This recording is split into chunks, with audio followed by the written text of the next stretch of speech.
मित्रों नमस्कार। जनमत हरियाणा में आपका स्वागत है। मैं हूं कमलकांत। मित्रों, आपको ये जानकारी में आ ही गया होगा कि आज एनफोर्समेंट डायरेक्टोरेट जो है वो राव दान सिंह के खिलाफ कार्रवाई कर रहा है। उनके घर पर छापे पड़ रहे हैं। जब मैं ये वीडियो बना रहा हूँ उस समय तक ये छापे पड़ रहे हैं। और ये छापे क्यों पड़ रहे हैं इसका थोड़ा सा एनालिसिस देने का प्रयास मैं आपको करूँगा।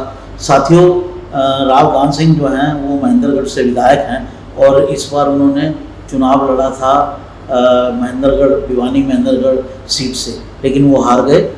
धर्मवीर सिंह से वो ये चुनाव हार गए थे।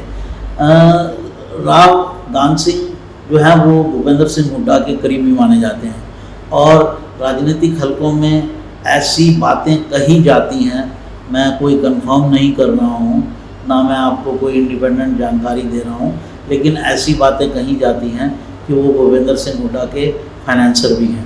ये भी राजनीतिक हलकों में चर्चा है कि जब भूपेंद्र सिंह हुड्डा 2004 से लेकर 2014 के बीच में मुख्यमंत्री थे तो उन्होंने राव दान सिंह को काफ़ी लाभ पहुंचाया था, आर्थिक लाभ पहुंचाने की कोशिश की थी, ऐसा कहा जाता है राजनीतिक हलकों में। तो जिस तरह से बीजेपी का स्टाइल है कि वो बड़े नेताओं के जो फाइनेंसिस के सोर्सेज होते हैं चुनावों से पहले उसको कस देते हैं और ये काम वो जगह जगह करते हैं। इससे जो है वो चुनाव में पैसा लगाना होता है नेताओं को, वो उस स्तर पर पैसा नहीं लगा पाते हैं और इसका लाभ जो है वो बीजेपी को चुनाव में मिल जाता है। ये मोटे तौर पर राजनीतिक हलकों में ये बात कही जाती है। इसमें कुछ लोग कहते हैं ये गलत है और कुछ लोग कहते हैं भाई गलत क्यों है, आपने पैसा गलत तरीक़ों से कमाया है तभी तो ईडी की हिम्मत हो रही है कि आपके घर पे छापा मारे। ना गलत तरीक़ों से पैसा कमाइए ना आपके घर पर ईडी का छापा पड़ेगा। तो ये एक विवाद का विषय है कि ऐसे छापे पड़ने चाहिए कि नहीं पड़ने चाहिए, लेकिन ये बात तय है कि इसके राजनीतिक असर होंगे इस घटना के। एक असर तो मैंने आपको बताया कि भूपेंद्र सिंह हुड्डा जी के जो हैं फाइनेंशियल जो सोर्सेज हैं उनके पेच कस जाएंगे, वहाँ टाइटनेस हो जाएगी। अगर ये बात सही है कि राव दान सिंह जो है वो फाइनेंस करते हैं, उनके पास फाइनेंस करने की कुव्वत और शक्ति है, तो ये बात अगर सही है तो इसकी दिक्कत हुड्डा जी को आएगी। दूसरी बात ये है कि जैसा कि गृह मंत्री अमित शाह ने महेंद्रगढ़ की रैली में कहा था कि जो हुड्डा जी ने अभियान चलाया है कि हरियाणा मांगे हिसाब बीजेपी गवर्नमेंट से, तो मैं भी बनिया आदमी हूँ, एक एक पाई का हिसाब हुड्डा जी से भी लूँगा, ये बात उन्होंने कही थी। और उसके चंद दिन बाद ही जो है ये ईडी का छापा पड़ गया है।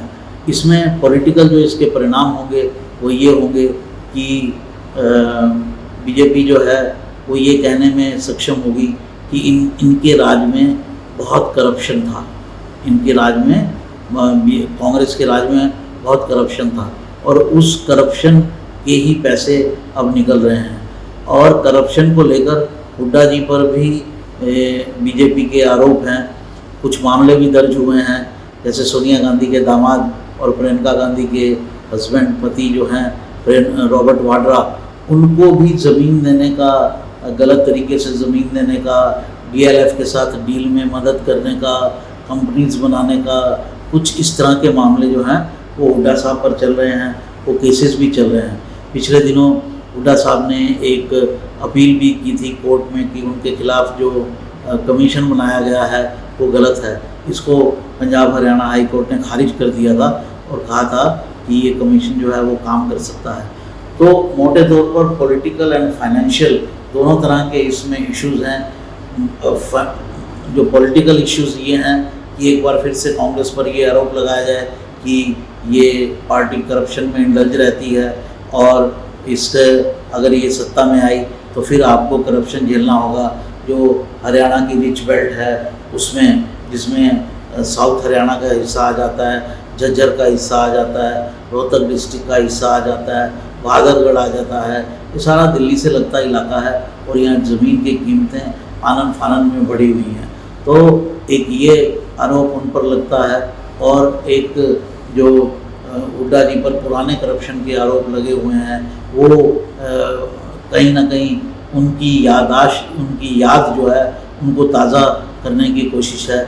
और रावदान सिंह पर ईडी के जो है छापे मारकर उनके जो फाइनेंसेस हैं, उनके फाइनेंसेस को भी टाइट करने की कोशिश की जा रही है। तो ये पूरा मामला इस तरह से लगता है। तो हरियाणा के चुनाव को बीजेपी जो है किसी भी हालत में जीतना चाहती है, उसके दूरगामी पॉलिटिकल इश्यूज हैं इस वजह से, क्योंकि अगर हरियाणा बीजेपी हारती है तो उसको पंजाब की तरफ से भी नुकसान होना शुरू हो जाएगा। किसान आंदोलन और इस तरह के आंदोलन फिर उठने शुरू हो जाएंगे, जो बीजेपी के लिए खासे सिरदर्द साबित हो सकते हैं। तो बीजेपी अपनी पूरी रणनीति पर काम कर रही है और उसी के तहत ये छापे मारे जा रहे हैं। तो दर्शकों, अगर आपको ये अंक पसंद आया है तो आपसे अनुरोध है कि इसे लाइक करें। आपसे ये भी अनुरोध है कि हमारे चैनल को सब्सक्राइब करें। हम आपको बेखौफ होकर, निडर होकर जो मूल खबरें होती हैं वहाँ तक ले जाने की कोशिश करते हैं और आपको उन खबरों से रूबरू करवाते हैं। नमस्कार, धन्यवाद। हरियाणा की हर राजनीतिक खबर के विश्लेषण के लिए हमारे चैनल जनमत हरियाणा को लाइक, शेयर और सब्सक्राइब करना ना भूलें।